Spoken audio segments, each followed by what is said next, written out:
Il-Kunsill Lokali tas-Siġġiewi huwa kunsill li dejjem ġab riżultati pożittivi u huwa kunsill li jaħdem. Dejjem kien il-Partit Nazzjonalista li ħadem għas-Siġġiewi u dan jidher fid-diversi proġetti fil-qasam kulturali, sportiv u infrastrutturali. Dan kien messaġġ ewlieni tas-Segretarju Ġenerali Clyde Puli waqt attività li saret fil-każin tal-Partit Nazzjonalista fi Pjazza San Nikola fis-Siġġiewi. Nista' ngħid konvinzjoni li l-Kunsill Lokali tas-Siġġiewi huwa wieħed mill-aħjar kunsilli li għandna f'Malta u Għawdex. Għandna tradizzjoni ta' kunsilli tajbin, kienu tajbin u baqgħu tajbin. Sallum għandna kunsill illi ħadem kellu sens ta' leadership tajba, imma wkoll kellu sens ta' viżjoni. 25 sena ilu waqqaf il-dan l-istess kunsill lokali. Imma anke għax illum għandna għażla tajba għal darba oħra ta' kandidati. Smajtuhom jitkellmu kandidati b'esperjenzi diversi, kandidati minn oqsma differenti tal-ħajja, kandidati tajbin ħafna. L-attività kienet indirizzata wkoll mill-kandidati għal Kunsill Lokali tas-Siġġiewi. Il-Partit Nazzjonalista għandu 6 kandidati. Abela Alex, Borġ Julian, Farrugia Francine, Farrugia Paċ Gillian, Grima Joseph u Bsajla Zammi Alessia. Alex Abela tkellem dwar l-esperjenza tiegħu bħala resident tal 17 sena fis-Siġġiewi u qal li s-Siġġiewi baqa' raħal sabiħ b'kunsill li jaħdem.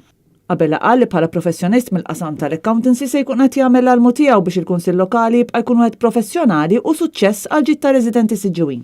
Il-Viċi Sindku Julian Borġ elenka diversi proġetti li wettaq b'suċċess il-Kunsill li mmexxi mill-maġġoranza nazzjonalista fl-aħħar 4 snin.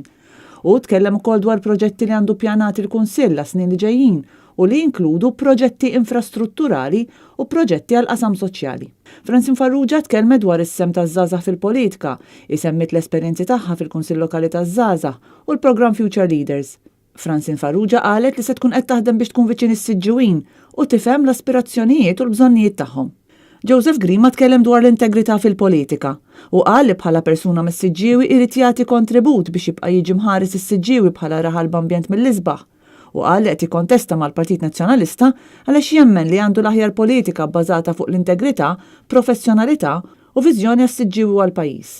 Is-Sindku tas-Siġġiewi Alessia Bsajla Zammi tkellmet dwar ħidma ma tqata' xejn mill-Kunsill Lokali li matul din il-leġislatura wassal biex inġib investiment ta' madwar 2 miljun euro fit-toroq tas-Siġġiewi.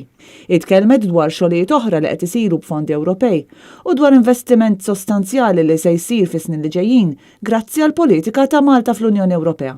Is-Sindku Bsajla Zammi qalet li kunsill li mmexxi minnha diġà ħejja l-pedamenti għal proġetti soċjali u infrastrutturali għall 4 snin li ġejjin, waqt li l-politika tal-Partit Laburista għadha toffri biss proposti flama u mozzjonijiet b'informazzjoni li qasbis tkun korretta u studjata tajjeb. Fl-attività tqassam leaflet informazzjoni li ħejja l-Kumitat tal-Partit Nazzjonalista fis-Siġġiewi mmexxi mill-President Anthony Xkembri u tkellem dwar ħidma li l-Kumitat qed iwettaq flimkien mal-kandidati u dwar xogħlijiet riċenti li saru fil-każin nazzjonalista.